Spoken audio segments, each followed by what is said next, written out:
que tenemos ahora de estudio Recording is on. y pedimos que nos ayudes a comprender todo lo que vamos a ver y compartir este tiempo. En el nombre de Cristo. Amén. Muy bien, pues vamos a empezar con Apocalipsis 1 y hoy estaremos mirando del 9 hasta el 20. Vamos a comenzar simplemente leyendo el texto y, bueno, para facilitar las cosas, hoy yo voy a leer y luego después veremos si en otro momento podemos hacerlo de otra manera. Dice así, podéis verlo en pantalla o podéis seguir en la Biblia o las hojas si las tenéis. Yo, Juan, vuestro hermano y copartícipe vuestro en la tribulación, en el reino y en la paciencia de Jesucristo, estaba en la isla llamada Patmos por causa de la palabra de Dios y del testimonio de Jesucristo. Yo estaba en el Espíritu en el día del Señor y oí detrás de mí una gran voz como de trompeta que decía, yo soy el Alfa y la Omega, el primero y el último. Escribe en un libro lo que ves y envíalo a las 7 iglesias que están en Asia, a Éfeso, Esmirna, Pérgamo, Tiatira, Sardis, Filadelfia y Laodicea. Y me volví para ver la voz que hablaba conmigo y vuelto, vi 7 candeleros de oro y en medio de los 7 candeleros a uno semejante al Hijo del Hombre, vestido de una ropa que llegaba hasta los pies y ceñido por el pecho con un cinto de oro. Su cabeza y sus cabellos eran blancos como blanca lana, como nieve, sus ojos como llama de fuego y sus pies semejantes al bronce bruñido, refulgente como en un horno, y su voz como estruendo de muchas aguas. Tenía en su diestra 7 estrellas, de su boca salía una espada aguda de 2 filos, y su rostro era como el sol cuando resplandece en su fuerza. Cuando lo vi, caí como muerto a sus pies. Y él puso su diestra sobre mí, diciendo, no temas, yo soy el primero y el último, el que vivo y estuvo muerto. Mas he aquí vivo por los siglos de los siglos. Amén. Y tengo las llaves de la muerte y del Hades. Escribe las cosas que has visto, y las que son, y las que han de ser después de estas. El misterio de las 7 estrellas que has visto en mi diestra, y de los 7 candeleros de oro. Son las 7 estrellas, son los ángeles de las 7 iglesias. Y los 7 candeleros que has visto son las 7 iglesias. Muy bien, pues entramos en este pasaje y lo primero que vemos aquí es la descripción del autor. En los primeros 2 versículos, del 9 al 10, vemos primeramente la situación de Juan. Notamos primeramente como Juan dice, yo Juan. ¿Habéis visto cómo dice esto? Un poco más arriba. Voy a bajar así para poder verlo. Y de hecho, a ver si esto me funciona para hacer. Él empieza diciendo, yo Juan, ¿vale? Y por cierto, tengo unas notas aquí al lado donde tengo pues algunos pensamientos que podemos ver. Notamos que en este relato todo está diseñado para presentar a Juan como un profeta, igual que Daniel o Ezequiel, los profetas del Antiguo Testamento. Notamos, por ejemplo, en Daniel 8:15, como Daniel dice, yo, Daniel, ese tipo de estructura que Juan sigue aquí igual, diciendo, yo, Juan, vuestro hermano. Así que notamos como Juan habla en términos así de los profetas. Y mucho de lo que vamos a ver aquí sigue el mismo patrón que vemos en esas profecías del Antiguo Testamento. ¿Qué dice Juan en cuanto a su situación general? Pues primeramente me gusta que se llama a sí mismo vuestro hermano. Notamos que no se pone aquí como vuestro apóstol o vuestro algún término para elevarse por encima de ellos, sino más bien está al mismo nivel que ellos. Yo soy vuestro hermano. Aparte de hermano, ¿qué más dice? Pues dice vuestro compañero. Cuando hablamos de compañero, hablamos de uno que tiene comunión con nosotros, uno que comparte con nosotros. ¿Qué es lo que parte? ¿Qué es lo que tiene en común con ellos? Pues primeramente habla de la tribulación. Y veremos este tema un poco más adelante en el libro, ese tema de la persecución que sufren los cristianos. Y Juan está precisamente, como nos va a decir, desterrado en la isla de Patmos, está sufriendo por la causa de Cristo y dice, yo soy un compañero vuestro. ¿Qué es lo que tenemos en común? Es que los dos estamos sufriendo persecución. Pero no solamente somos compañeros en lo que sufrimos, sería un poco desanimante solo tener esto en común, sino que también es el compañero en el reino, que apropiado para lo que nosotros hemos visto el domingo, el tema del reino de los cielos, y aquí habla de ese compañero en el reino, de lo que tienen en común con ellos es compartir este reino, pertenecen al mismo reino de luz. Y finalmente, la paciencia. Ahora, ese tema de la paciencia, tenemos que pensar en esa capacidad de aguantar esperando para otro momento. Y entonces Juan aquí se presenta a sí mismo como un compañero de ellos, no solamente en las tribulaciones, sino también en lo que vendrá después. Y eso es precisamente lo que se trata, gran parte de este libro, de lo que nos espera más adelante. Ahora, la situación específica de Juan. Muy bien, voy a borrar esto y vamos a continuar con la situación específica de Juan. Notamos que... ¿Cómo que no funciona? ¿Los demás me escucháis? Vale. La situación específica de Juan. Notamos que Juan está en Patmos, ¿vale? He puesto aquí un pequeño plano para que veáis. Aquí podéis ver las 7 iglesias que comentamos el otro día. ¿Dónde está Patmos? Pues aquí veis que Patmos es una pequeña isla que tiene esta forma, como podéis ver aquí en pantalla, y no sabemos seguro dónde estaba Juan, pero podéis ver que está aquí el monasterio de la residencia de San Juan. O sea, la tradición dice que Juan estuvo en esta pequeña isla, pero sinceramente la isla es pequeñísima. O sea, aquí podéis ver en los apuntes que se encuentra a lo largo de la costa suroccidental de Asia Menor, a unos 48 kilómetros al sur de Samos. Entonces, Samos es un pueblo que si buscas en el mapa podrás encontrar Samos. Pero mide un poco más de 16 kilómetros de largo. O sea, ese mapa que veis, estos son 16 kilómetros. O sea, no es casi nada. Y solo 9 kilómetros de ancho, y como podéis imaginar, eso sería en el punto más ancho, en esta parte de la isla incluso sería incluso menos que 9 kilómetros de ancho. Y entonces Juan está en medio del mar en una cárcel natural, que no puede salir de ahí. Vale, pero podemos imaginar cómo sería estar desterrado ahí en este sitio. Pero ¿cómo lo describe Juan?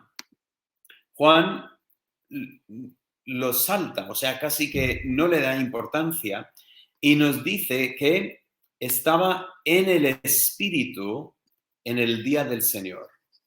Aquí vemos varias cosas muy importantes. Primeramente, la idea de estar en el Espíritu. Si recordáis, Bueno, de hecho, creo que tengo la nota aquí. Este pensamiento de estar en el Espíritu, ahí está, lo tenía ahí. Lo tengo aquí, estar en el Espíritu. Si recordáis Juan 4, 23 y 24, Jesús dice a la samaritana que los que van a adorar a Dios tienen que adorarle en espíritu y en verdad. Y notamos que aquí está Juan adorando al Señor en espíritu, este pensamiento que se conecta con lo que Jesús decía. O sea, Juan está solo y sin embargo, eso no evite que él esté adorando al Señor. Qué bonito es estar con los hermanos para adorar al Señor, pero si estamos solos, no estamos limitados, podemos también adorar al Señor. Así que está en el Espíritu y luego esa frase siguiente es interesante, en el día del Señor. Notamos ese pensamiento que cuando llegamos a este libro, al final del Nuevo Testamento, Juan no tiene que explicar lo que significa el día del Señor. Ya lo dice y es claro que está hablando de este día domingo, el día en que el Señor resucitó de entre los muertos. Y eso es parte de lo que nos hace entender que el día del Señor reemplaza ese día Shabbat del Antiguo Testamento, ese día en que los judíos descansaban. Tenemos este pensamiento del día en que los cristianos adoramos al Señor. Entonces tenemos este pensamiento aquí que Juan nos da. En el día del Señor está en esta isla. ¿Y qué es lo que pasa? Bueno, continuamos leyendo. Juan tiene un encuentro personal con Cristo resucitado. Bien, primeramente empezamos con la descripción de su persona, de la persona del Señor. Ahora, vemos tres cosas aquí. La primera cosa, Juan nota esa gran voz detrás de él. Ahora, no es sorprendente que Juan primeramente empiece con la voz, porque está detrás de él. Él no puede ver al que le está hablando, más bien lo escucha. Así que lo primero que describe es la gran voz. Y nos dice que es como sonido de trompeta. Por cierto, este pensamiento de la trompeta va a ser importante en este libro de Apocalipsis. Ya vamos a ver más adelante, pues, 7 trompetas que van a tocar sobre la tierra. Y tenemos este pensamiento, pues, por toda la Biblia.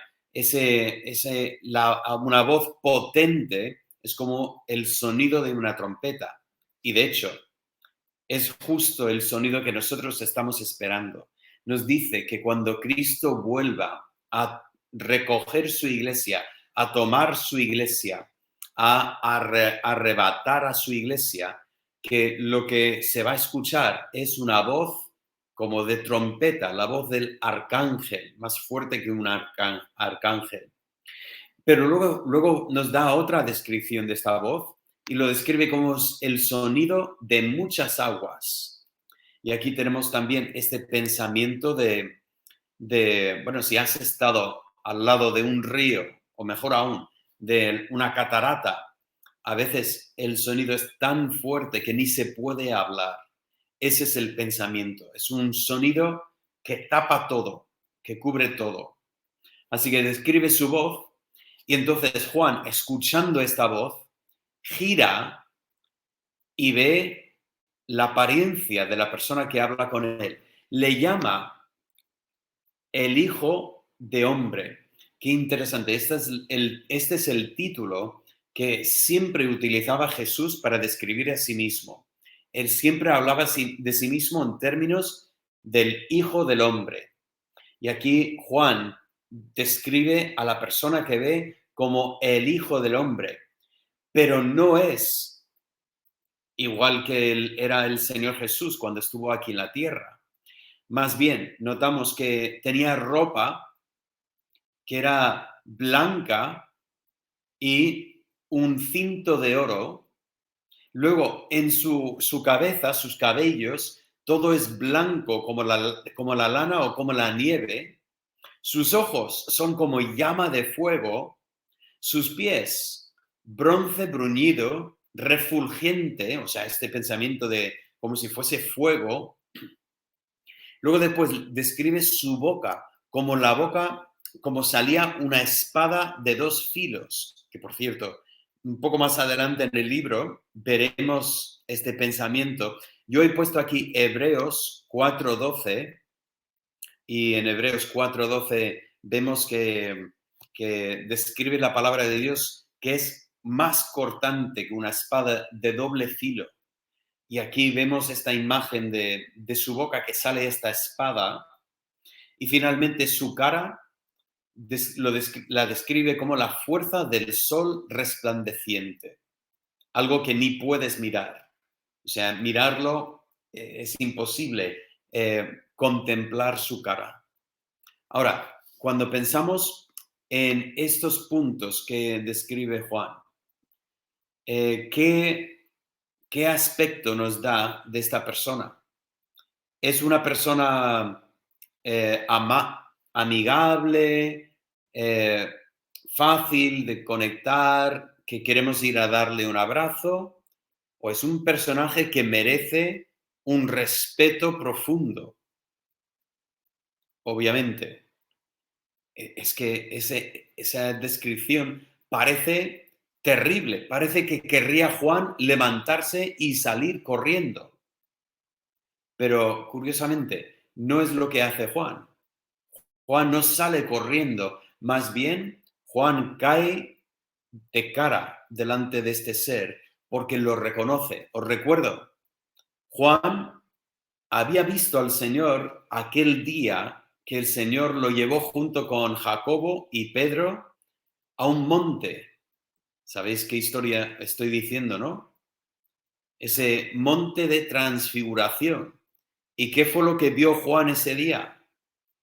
Pues su ropa, que era resplandeciente, que su cara, o sea, tenemos algunas conexiones con aquel momento. Juan, en cuanto lo ve, lo reconoce como el Cristo de gloria, el Cristo resucitado, pero todavía no ha hablado. O sea, de su boca sale una espada de doble filo, pero no ha hablado. Entonces, cuando habla, ¿qué dice? Bueno, dice primeramente, yo soy el alfa y la omega. Esto ya lo hemos visto este pensamiento, que Él es el comienzo y Él es el fin. Si recordáis, alfa es la primera letra del alfabeto, del abecedario griego, y omega es la última letra. Entonces, Él es de A a la Z, o sea, Él es todo. Luego después se describe a sí mismo como el primero y el último. Esto no significa que Él está limitado, que Él tuvo un principio y que tendrá un fin. No, no significa esto. Pero significa, es una explicación de alfa y omega. Él es desde el principio hasta el final. O sea, no hay otro que es anterior a Él, ni hay nadie que vivirá más tiempo después de Él. Es el eterno Hijo de Dios. Luego después da esa descripción. El que vive estuvo muerto y ahora vive por los siglos. Tenemos este pensamiento que es muy apropiado para el Señor Jesucristo. El que vivo ahora mismo, pero estuvo muerto en el pasado y ahora vivirá para siempre. Aquí tenemos una vez más los tres tiempos que nosotros siempre utilizamos para dividir el mundo: el presente, el pasado y el futuro. Muy parecido, si recordáis, la semana pasada hablamos de esta descripción de Dios, que es y que era y que ha de venir o que estará, este pensamiento futuro. Y finalmente se describe como teniendo las llaves de la muerte y del Hades. Es interesante notar ese pensamiento de Mateo 16, 19, donde Cristo dijo a Pedro: a ti te daré las llaves del reino de los cielos, y todo lo que atares en la tierra será atado en los cielos, y todo lo que desatares en la tierra será desatado en los cielos. O sea, esa autoridad que el Señor dio a Pedro, que por cierto, no es que Pedro tiene autoridad para hacer y el cielo tiene que seguir a Pedro, sino que realmente, si me habéis escuchado enseñar antes, el pensamiento realmente al revés. Todo lo que Pedro ata ya habrá sido atado en el cielo, por lo tanto, lo que se ata y desata en el cielo, eso es lo que hay que atar y desatar en la tierra. Y la explicación que tenemos de esto lo tenemos en la historia de Cornelio.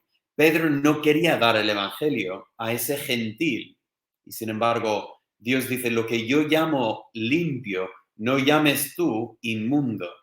Ahí está, Dios desatando en el cielo y Pedro, por lo tanto, desatando en la tierra. Así que tenemos aquí al que tiene las llaves de la muerte y del Hades, el que puede derrotar la muerte. Y aquí cuando pone Hades, hacemos bien en entender el sepulcro, o sea, la muerte y el sepulcro. O sea, en Cristo la muerte no puede retener al cristiano. Más bien, nosotros veremos en este libro cristianos muertos y están en la presencia del Señor. Qué bonito este pensamiento. Así que vemos esa propia descripción y luego después Juan ve al Cristo, pero alrededor de Cristo ve unos elementos. Bien, notamos en los versículos aquí, notamos que pone 12 y luego 16 y luego 20, porque Juan sí que lo había visto antes en el 12, pero ahora vuelve atrás y lo mira y Cristo le da una explicación de lo que es cada cosa. Así que, ¿qué es lo que ve aquí? Bien, pues primeramente Juan ve, voy a subir aquí, Juan ve 7 candeleros de oro. Vale, estos candeleros de oro que Juan ve, podemos entender lo que es menora, ¿vale? Si conocéis la palabra, es ese candelero judío que tiene 7 brazos, 3 salen en cada lado y uno en el centro y tiene 7 velas. Juan ve 7 candeleros. Ahora, entendemos que si hubiera Juan entrado en el templo, habría visto menora, candeleros, en la primera habitación del templo, igual que en la primera habitación del tabernáculo, había candeleros así. Y ahora ve a Cristo allí mismo, en esa isla de Patmos, y ve alrededor de él 7 candeleros. Y aparte de los 7 candeleros, ve 7 estrellas. Ahora, podemos imaginar otro símbolo del pueblo judío, la estrella de David. Ahora, no tengo ninguna prueba de que tiene que ser así, pero tiene sentido, ¿no? Que ve estos menora y luego estas estrellas, la estrella de David, 2 símbolos judíos. Y sin embargo, lo que nos dice el texto es que es un misterio. Ahora, ¿qué es un misterio? Para nosotros un misterio es algo imposible de comprender, pero eso no es una buena definición de un misterio en el contexto bíblico. He puesto aquí en el recuadro los principales misterios de la Biblia. En Mateo 13 encontramos el misterio del reino de los cielos.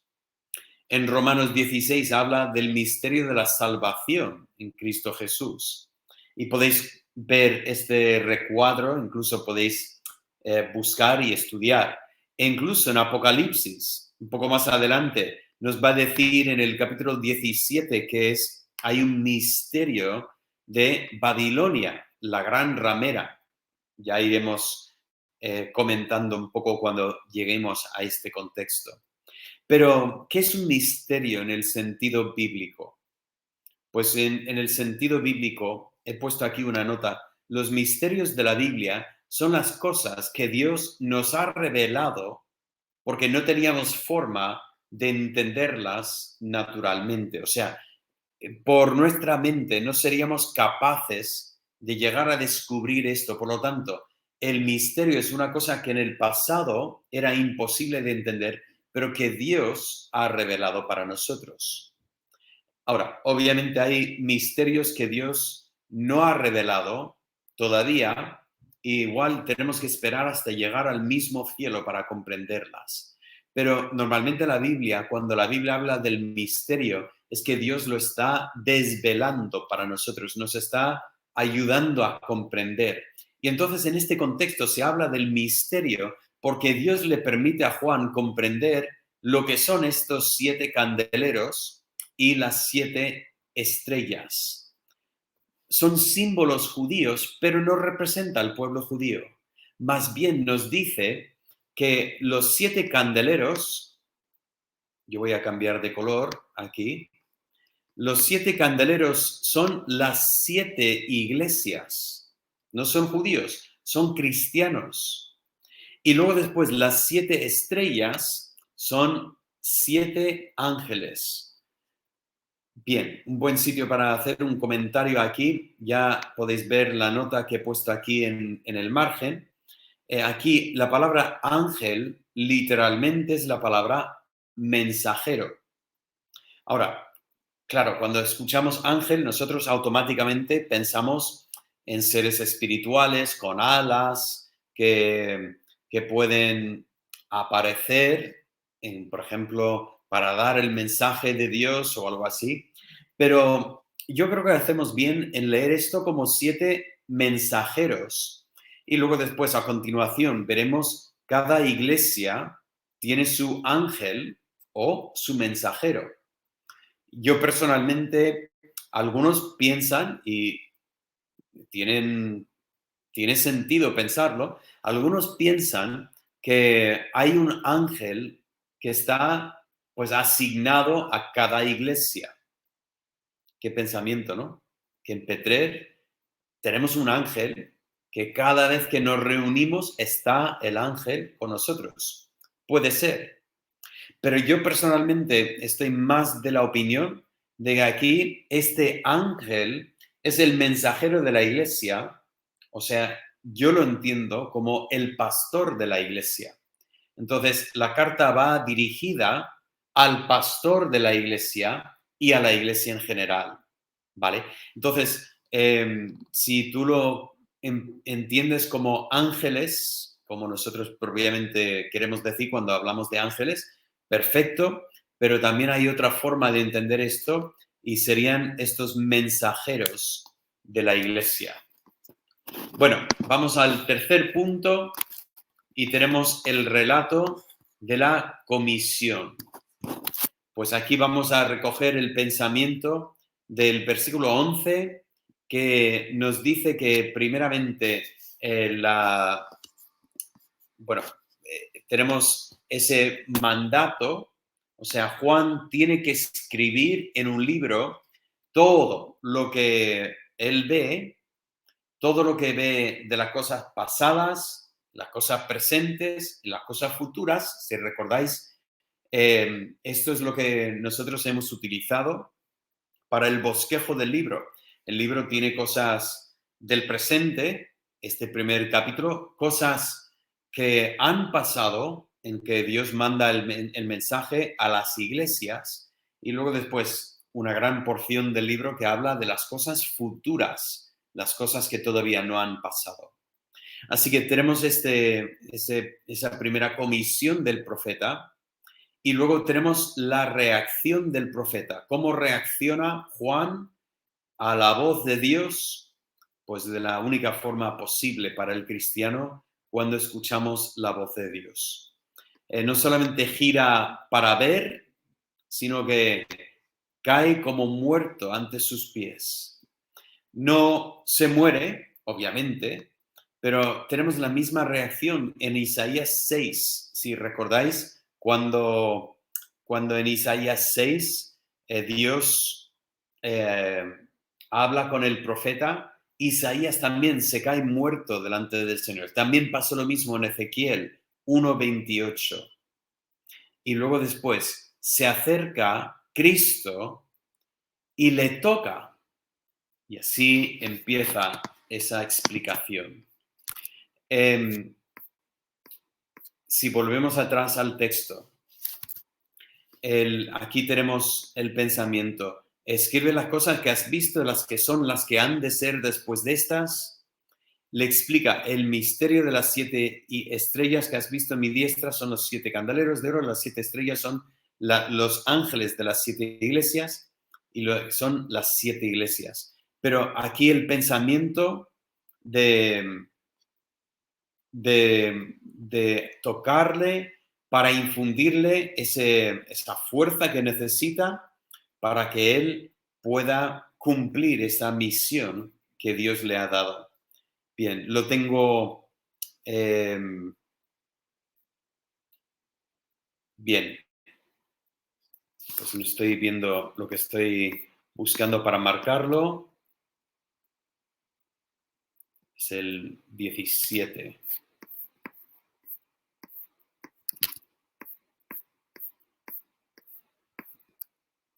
Vale. Aquí, cuando le vi, caí como muerto a sus pies, y él puso su diestra sobre mí, diciendo, no temas, yo soy el primero y el último.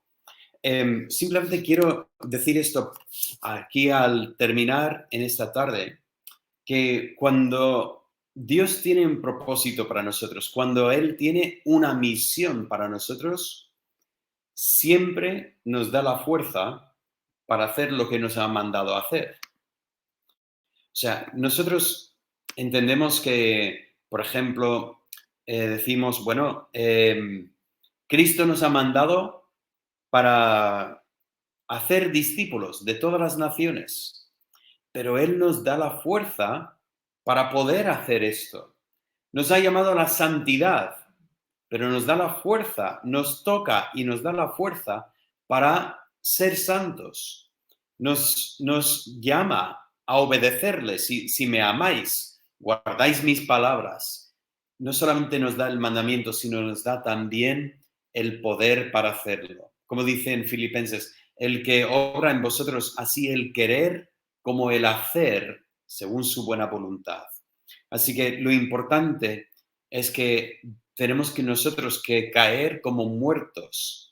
En el momento que nosotros caemos como muertos, en el momento que reconocemos que nosotros no tenemos fuerza para hacer todo lo que Dios quiere de nosotros, ese es el momento en que Él puede infundir su poder para que nosotros podamos hacer su voluntad. Bien, pues vamos a parar la grabación y luego después tenemos un momento para hacer algunas preguntas.